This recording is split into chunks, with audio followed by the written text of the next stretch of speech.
set? Got it, Redshirt. We just talked about the quick conversion to Dylan early in the game. I believe you had three of his first four completions with you.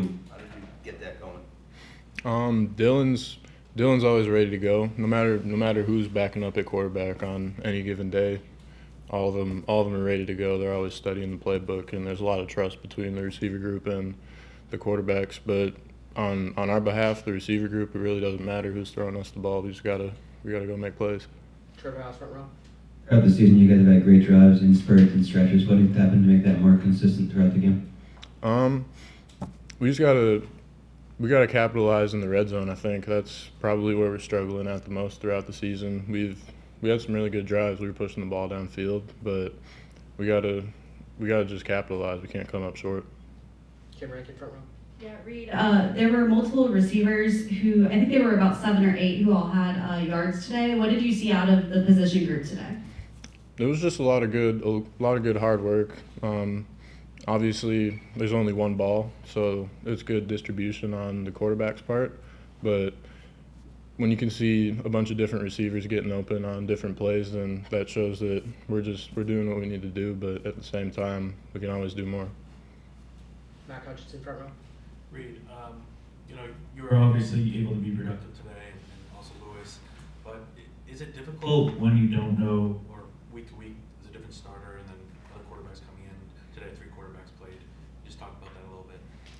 It's really not that difficult. Like I said earlier, our job is to just make plays. We've had hundreds of hours of practice with both quarterbacks, all 3 quarterbacks, Dylan, Grayson, and Shaker. So there isn't much of a difference when a different quarterback's in the game.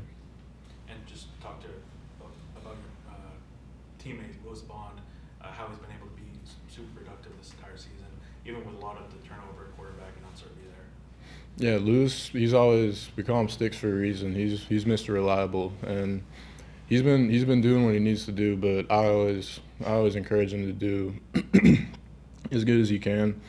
He's coming up close on his record. He's three catches away, I think. But we gotta stick forward. Graham Dees, back row.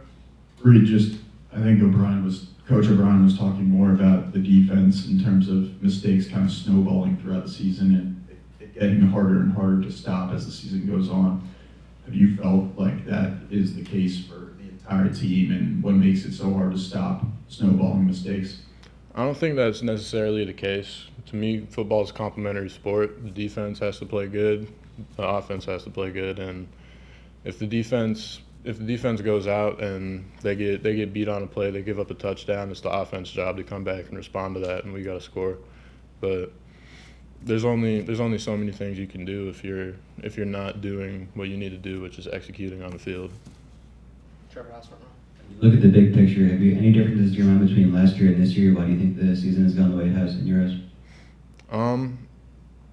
That's a really hard question to answer. I'm not really sure what the big difference is, like why we can't succeed the way we need to. Just because we put in all the hours doesn't mean we necessarily deserve to win. But at the same time, we're doing hard work. Everything looks good in practice, but sometimes things just don't go your way.